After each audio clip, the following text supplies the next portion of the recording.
¿Qué tal? ¿Cómo están? Muy buenas tardes. Bienvenidos una semana más a Vigo a Debate. El sector naval de Vigo necesita 1.500 trabajadores cualificados y dicen desde las empresas que ahora mismo no los hay en Vigo. Por lo tanto, podrían tener que ir a buscarlos fuera de Vigo, incluso de Galicia.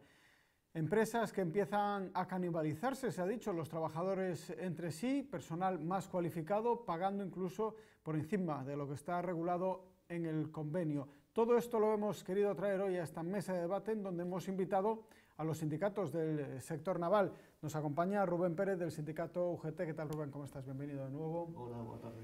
César Rodríguez, sindicato CIGA. ¿Qué tal? Boa tarde. Hola, ¿Cómo boa estás, tarde. César? Bienvenido. Y nos acompaña Celso Carnero también del sindicato UGT. Celso, ¿qué tal? ¿Cómo estás? De comisións, boas tardes. De Comisións Obreiras, Sí, perdón, sí, sí, os poñemos no mesmo Sí, sí. sindicato. De Comisións Obreiras. Bueno, 1.500 traballadores que fan falla no sector do naval e que din as empresas que non están aquí en Vigo e que non están en Galicia. Coincidides con esa percepción? Non existen traballadores e sea así que o que temos que facer, Rubén, por exemplo. Bueno, nós non é que digamos que faltan traballadores, probablemente hai traballadores que se moveron de sectores por a crisis tan profunda que viviu o sector naval, que leva varios anos cunha situación complexa, donde nestes momentos estamos con anuncios, aínda falta por concretar certos pedidos que están por aí e que son os que probablemente tiren máis desta demanda da cal se está falando, e o que debemos é implementar pois plans de formación e incluso ver que como volvemos a facer atractivo este sector para traballadores que se ao millor foron outro sector poidan retornar a él. César. Ben, a ver, en principio, cando se afirma iso, o que se tende pois é a, digamos que, simplificar as cousas, non? Por decir unha palabra que se poda concretar, non? É dicir, os traballadores non desapareceron. Como digo eu, 10.000 traballadores que había apenas fai 6, 7 anos, non viu un virus e fixo que desapareceran todos de repente. É dicir, eses traballadores foron despedidos nese momento nesta crisis tan importante que tuvo o sector naval e, por desgracia, a maioría deles tuveron que desplazarse, tuveron que emigrar, incluso cambiando a outros sectores. Eses traballadores os temos hoxe en asteleiros pois asturianos, en asteleiros vascos, os temos en Holanda, os temos en asteleiros franceses, é dicir, eses traballadores non desapareceron.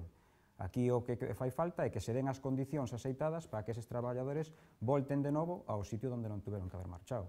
E en este momento esas condicións non se dan, é dicir, ainda que sí que é verdad que podemos decir que sí que hai un certo repunte na construción, sobre todo no tema de contratacións nestes 2 últimos anos, quizás neste último onde realmente se empezou a notar, temos que ter en conta que hai dúas velocidades. Hai asteleiros que sí que ten carga de traballo para 2-3 anos, pero hai outros asteleiros que prácticamente o que teñen é un barco en riba da mesa. Entón, en este momento, o que fai falta é que se concrete realmente esa carga de traballo para 2 ou 3 anos e que, sobre todo, que se volvan a normalizar as condicións de traballo, que iso tamén é outra cousa que teríamos que falar. Concretar o proxecto que ten o sector naval en Vigo.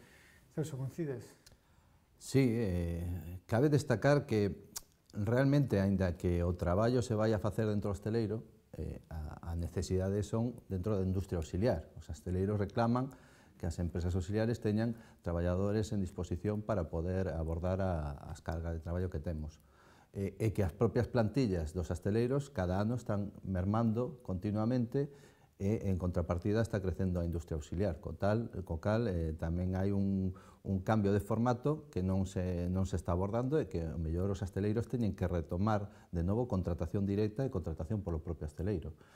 A industria auxiliar ten os traballadores que ten, xa é un tema que se miraba a vir, non é un tema novo, que pasa que agora sae a luz por parte, xa cando estamos xa casi en riba do problema, e non se preparou en este tempo ninguna plan que permitira agora ter xente disposta en disposición, unha que queira traballar, dous preparada para poder cumplir con as expectativas de traballo que temos arriba da mesa. Non sei, penso que Rubén e Celso non estabades aquí aínda nesta mesa, pero ti sí que estabas cando hai 3-4 anos falábamos da necesidade que tiñan eses traballadores que estaban na casa de seguir formándose para poder reincorporarse aos seus postos de traballo cando a situación no sector naval cambiase. Unha demanda que se fixo en diversas ocasións a Xunta de Galicia. Non se escoitou, agora chega o berro por parte das empresas, do sector empresarial, e parece que xa sí que se empeza a atender, porque non se escoita os sindicatos e sí que se escoita as empresas. E dixo a pregunta arriba da mesa, Bueno, testigo. eu diría cando se escoita, máis que se escoite a uns ou a outros, é dicir, ese anuncio se fixo no seu momento, dada a situación que se daban, non todos os traballadores tiñan o acceso de poder marchar fora, sino que tamén quedaba aquí, é unha cousa tamén importante que deberíamos de tamén entender a valorar, hai un nicho importante aí de traballadores, que estamos falando de maiores de 55 anos, que sí quedaron en unhas condicións pois, que ao final non saben realmente si poder incorporarse, si podrían ser reclamados polas empresas, porque tamén se había que facer esa pregunta, si en este momento que se di que non hai profesionais no sector, si tamén están tirando deses traballadores que en este momento están vivindo a maioría deles dun subsidio de 426 euros, por certo, traballadores suficientemente formados que levan toda a vida no sector e que en este momento, tamén condicionados pola propia reforma do 12, cas axudas de maiores de 55 anos, pois se ven agora na disyuntiva de si poder acceder a eses postos de traballo en este momento, seguir acolléndose o subsidio, porque están a piques de ser xubilados. Por certo, pola propia lei, que en estes últimos anos desviou cara á xubilación a multitud de traballadores con 61 anos, ca perxuicio que tuveron ese momento nas propias cotizacións. Pois esta mañá, precisamente, en Vigo se presentaba ao sector unha liña de iniciativas formativas por parte da Xunta de Galicia en colaboración con a Clunaga, que, por certo, se mostrou satisfeita con esas liñas de formación. Vamos a escuchar a información que nos preparou a nosa compañeira María Díaz sobre isto. El naval sigue en progresión ascendente con 30 barcos en cartera al cierre de 2017 y una facturación que roza los 2.500 millones de euros, un 24% más que en el año anterior. Afronta además este 2018 con mejores expectativas y hasta el momento 14.200 empleados que deberán aumentar también para poder hacer frente a los pedidos. Por eso desde Aclunaga, el clúster del naval gallego, siguen pendientes de la formación de estos trabajadores, pero sin descartar buscarlos fuera, no solo en el extranjero, por ejemplo en Polonia, donde en la actualidad, explica su director general, se encuentran en un problema similar al que tuvo el tax list español, sino que barajan poder echar mano también de aquellos que precisamente se tuvieron que ir con la crisis generada cuando Holanda denunció las ayudas al sector. Lo que sí que es una realidad es el incremento de actividad. Tenemos que trabajar en una campaña de dignificación para el sector, para atraer personal a nuestra industria, personal que se ha ido a otros países y a otras regiones como consecuencia de la dura crisis que sufrió el sector naval por la apertura del procedimiento de tax list.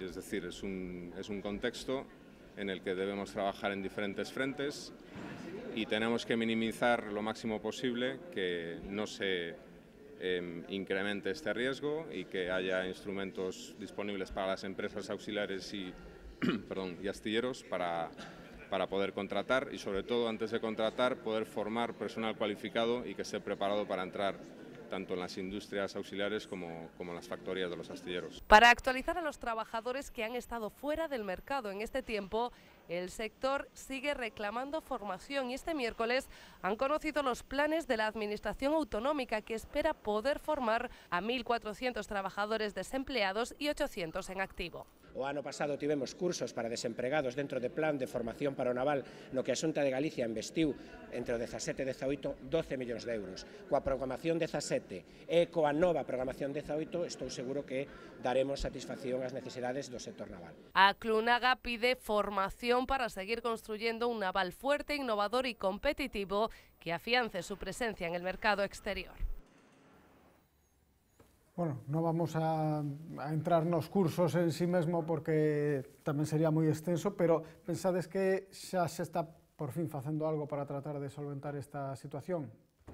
Bueno, eu en primer lugar, que de alguma maneira, decir que os sindicatos nos reunimos fai, non sei, 15 días e demandábamos unha reunión coa propia Xunta para abordar toda esta problemática e unha vez máis, pois a Xunta nos sale cun anuncio sin antes reunirse cos actores do propio sector, cos empresarios, cos sindicatos, coa parte social, porque nós consideramos que é un problema que debemos abordar desde todas as perspectivas, non só con anuncios, vamos a ver isto en que se concreta, porque a Xunta tamén non está moi acostumada a grandes titulares e pouca efectividade despois no que se plantexa.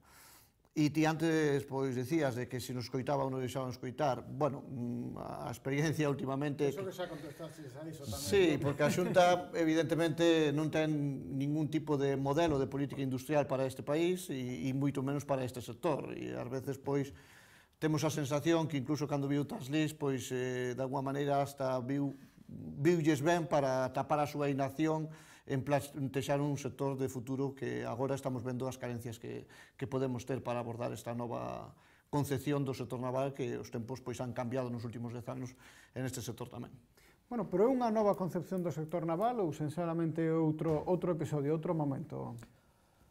Home, estamos a vivir un cambio do modelo anterior na forma de traballar no naval, porque daquela deixouse de tirar como se formaba un profesional no naval. Esa é a gran pregunta que temos que facernos todos. Pois comenzaba como auxiliar no propio asteleiro e formábase estando ao lado do profesional. Xa de anos pa cá, pois o só se quería profesional, non se quería xa o propio auxiliar. Entón, o auxiliar non existiu e non evolucionou. E como non evolucionou, no momento que aí pois o problema da crise, onde tamén se presubilou e se xubilou moita xente, pois non temos un relevo generacional garantizado. É curioso porque non todo se arregla con cursos. Non todo se arregla con cursos, ciclos, o sea, con formación inmediata, iso facto, porque é curioso que ni Vigo ni Ferrol teñamos ninguna formación reglada dedicada ás necesidades dos asteleiros. Un ciclo formativo que con unha zona industrial como Ferrol e como Vigo, onde o naval ten presencia, pois non existe. Entonces, a propia formación reglada tampouco existe. Entonces, estamos aumentando curso con curso, pero hai unha materia... Sí, e hai que saber que para poder acceder ao asteleiro tens que ter a credencial do naval. E a credencial do naval non só formación, non só saber traballar, sino que tens que ter experiencia demostrada e incluso ter a formación en prevención, que é un requisito indispensable para poder acceder ao asteleiro, porque estamos a falar que un asteleiro se move ao redor de 20-30 auxiliares. Entón, iso que é outro gran problema do sector. Non hai 4, 5, 6 grandes auxiliares, sino que está moi atomizado. Entonces, desenvolverse dentro dun asteleiro é moi perigoso e hai que saber. Un traballador ten que ter algo de conciencia de onde se move, porque senón, así, dos acordos do 2010, onde saíron o tema da credencial, viñan derivados da alta siniestralidades que estábamos a ter. E precisamente era xente sin experiencia que tiña eses accidentes graves. É dicir, non solamente experiencia formativa, senón tamén laboral, o botades en falta iso? Sí, de feito, ao final, é o que falábamos antes. Aquí tendese a simplificar, se dan grandes anuncios que parece que resolven todo. Quero dicir, non hai traballadores de repente, entón hai que traerlos de fora. Non temos traballadores, ahora sacamos un curso. Por certo, o comentaba aí o compañero Rubén, pero é verdade, pero xa non estamos falando só do sector naval, quer dicir, a nivel industrial, quer dicir, a formación por parte da Xunta é nula, pero desde fai moitos anos, quer dicir, se me apuras un pouco, está derivado ao sector servizos, porque parece que aquí a industria xa non interesa, polo menos, ao goberno da Xunta. É dicir, non estou falando do naval en concreto, senón a industria en xeral.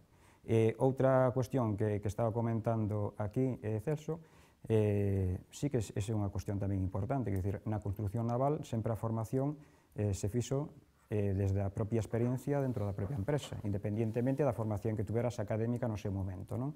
O famoso, bueno, pois, o peón, o que se chamaba o peón, bueno, como empezamos todos, como empecé eu na miña empresa, por poner un exemplo, non? Te vas formando na empresa, vas aprendendo a profesión, e eses son os profesionais cara ao futuro. En este momento, claro, despois de 6 anos prácticamente de crisis, onde se desfixeron, nos contabilizáramos casi prácticamente un centenar de empresas, onde desapareceron multitud de traballadores e outros que tiveron que emigrar, realmente esa, digamos, experiencia formativa desapareceu, porque eses traballadores xa non tuveron ocasión de formarse, desapareceu realmente todos os que podían entrar a formación como peóns especialistas, e agora realmente terías que empezar de novo. Aí entraríamos en outra cuestión que é os límites que demarca a propia credencial do naval. Por iso é algo inaudito, por decir unha palabra, por non decir outra un pouco máis forte, que en este momento que se está dando este suposto, eu sigo sempre falando de supostos, mentre non se concrete realmente a carga de traballo, pero este suposto repunte do sector naval, é dicir, que non este reunida a mesa da contratación do sector é algo que non lle cabe a cabeza a ninguén, é dicir, agora é o momento onde teremos que pôr sobre a mesa cales son as problemáticas que ten o sector e como podemos pois, evalualas e poderse solventalas, non? E en este momento, esa mesa é imposible reunila. De feito, estuvemos unha xuntanza apenas fai un mes, onde solicitamos esa reunión e a día de hoxe non sei se vostedes outra información, pero polo que nos consta, parece ser que non hai... Imagino que Celso tampouco recibiu un WhatsApp, sequera, nin nada, non? Sin respuesta. Soltamos que hai unha formación aí que non se sabe o que, e esa se matou. Bueno, pois, aquí hai moitas problemáticas dentro do sector. Temos que analizar tamén outra cuestión. Esta parálisis que se produciu no sector, tamén o que fixo é que moitas empresas, non vou a decir todas, porque non é verdade, pero moitas empresas auxiliares e tamén en convivencia con algúns hosteleiros, non digo todos, tamén algúns hosteleiros, sí que rebaixaron as condicións de traballo, as condicións que marcaba o propio convenio. Quer dizer, hubo moitas vulneracións, aí están as denuncias que están en inspección. No naval e tamén en outros sectores. En outros sectores. En este momento estamos agora aquí falando do naval, quer dizer, iso sí que se fixo. Entón, eso son cousas que tamén que temos que abordar. E tamén, outra denuncia que nos facemos é que cando se fala de traballadores de fora, tamén temos que saber do que se está falando, porque iso tamén se pode enganchar a un discurso fácil. Entón, aquí ninguén de nós que estemos aquí sentados na mesa vamos a defender que non teña todo o mundo dereito ao traballo. Eso é primordial. E, de feito, aquí podemos ter traballadores incluso pois, do país veciño que están traballando en este momento, non hai problema ningún. Aquí a problemática é que sempre que en este sector se falou xenéricamente de traballadores de fora, sempre se fixo en traballadores en precario, é dicir, traballadores que viñan a vulnerar o propio convenio, é dicir, se estaban aproveitando da necesidade deses traballadores... Non era unha razón por formación ou por especialidades... Exactamente, simplemente abaratar costes, co cal ao final tamén unha competencia desleal ás nosas propias empresas que temos na comarca. Entón, esas cousas sí que teríamos que discutilas, evalualas e mirar realmente cales son as necesidades e cales son as cousas que se poden plantexar se queremos realmente que isto despegue realmente e non sea vaya en falso. Para iso é fundamental esa mesa de contratación, non? Sí, antes citábamos nas declaracións que se facían antes da Crunaga, non? E falaba de algo que eu tamén me quedo con el e me apuntei que como dignificamos o sector. Os traballadores non van a voltar ao sector se o sector non volva a ser un sector digno.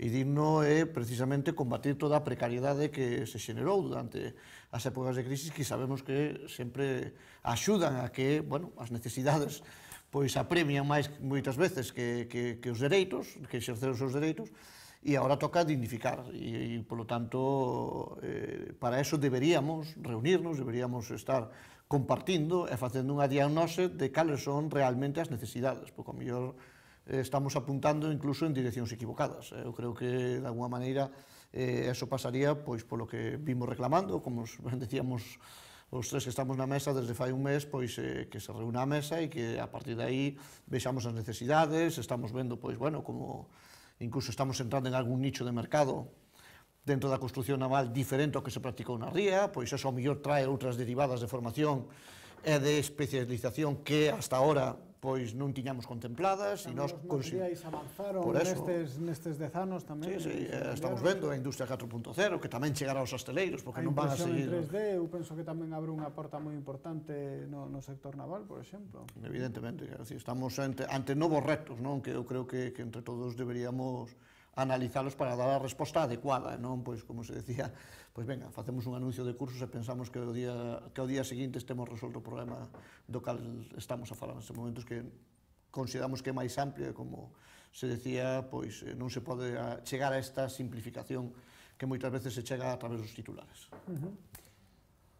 Os hosteleiros xogan un papel fundamental en todo isto e teñen que velar polo correcto cumprimento dos acordos e, neste caso, tamén do convenio. Non pode ser os hosteleiros que, intentando abaratar os seus custes, pois entren nesa política de que dalle igual a contrata que lle entre ou auxiliar que lle entre mentras lle cobre menos.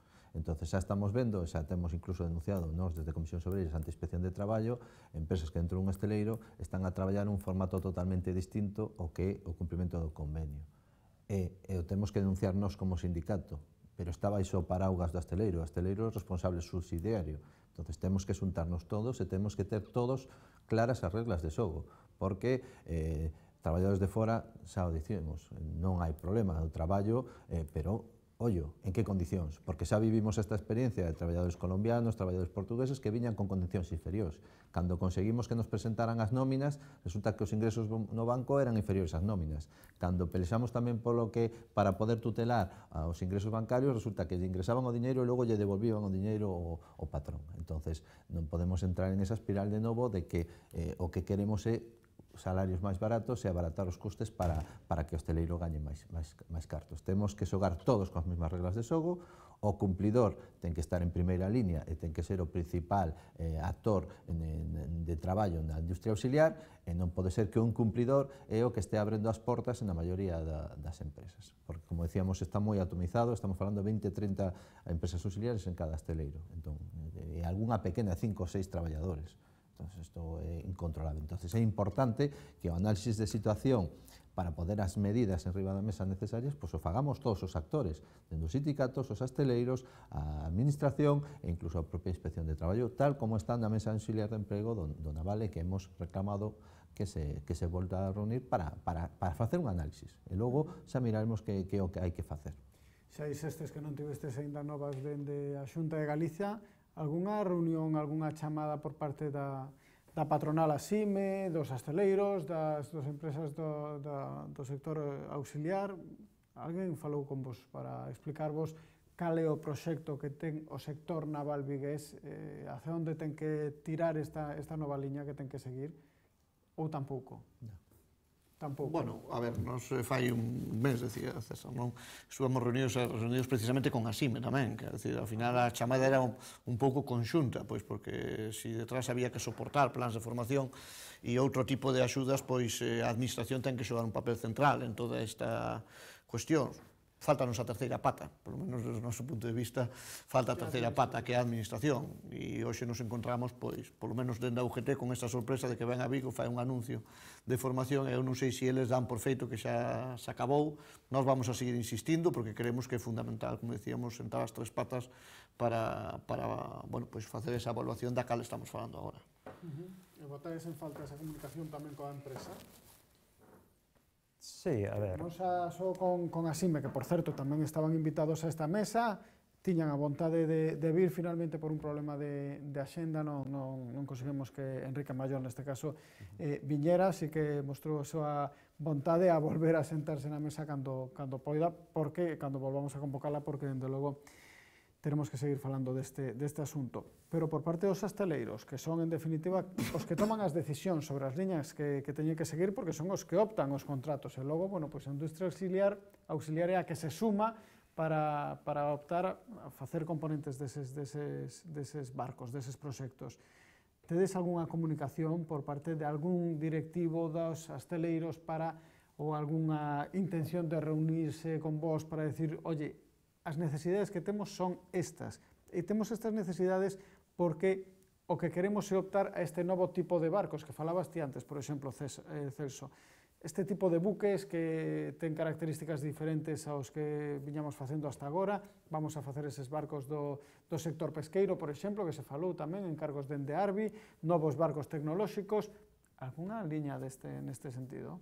En principio, non, por iso, de feito, nos o que solicitamos é a reunión desa mesa, porque aí precisamente estamos os outros actores. É dicir, nós tuvemos unha xuntanza en ASIME, se trataron certos temas, pero globalmente teríamos que estar todos os actores. É dicir, terían que estar os hosteleiros tamén, sobre todo, sí que é importante que se estén facendo novos hitos na ría de Vigo, porque pode marcar, bueno, pois, unha nova maneira de, o sea, un novo tipo de contratación que hasta ahora non se daba, é un nicho que podría ser importante que iso seguir adiante, pero para seguir adiante, ao final teñen que seguir as cousas ben. Entón, volvemos a insistir, é dicir, ten que reunirse todas as partes que estamos implicadas dentro do que é o sector naval, analizar realmente cales son as problemáticas que temos, que, insisto, ven dunha situación de precariedade absoluta, e vamos a ver hacia onde vamos. E iso que vai a marcar é se nos pomos as pilas e concretamos as líneas a seguir. É dicir, se aquí o que se vai a facer é que cada hosteleiro vaya pola súa conta e aquí cada empresa impoña a súa lei, o único que vai a traer é conflictividade cara ao futuro, que iso é algo que non queremos. Nós o que queremos o plantexar... aliñamento no sector naval xa se intentou tamén, non con éxito, precisamente. E incluso en este momento globalizado, quero dicir, penso que sería un erro incluso por parte dos hosteleiros, quero dicir, eu creo que se debe de tender máis a uniformalizar, quero dicir, as actuacións dentro dos propios hosteleiros, fidelizar as empresas que cumplan o convenio, iso evita problemas. Os profesionales están moito mellor en estas empresas, o efecto chamada, o estamos falando en esta mesa, quer dizer, se se dan unhas condicións. A mí se me asegura que vai haber carga de traballo para 2 ou 3 anos, e se me vai asegurar que vou estar nunhas condicións dignas, volto para cá. Se non se me asegura iso, vai ser moi difícil. Convencido de que todos os traballadores do naval están desexando volver aquí a casa. Vamos a facer un alto, enseguida seguimos falando sobre este asunto aquí en Vigo a Debate.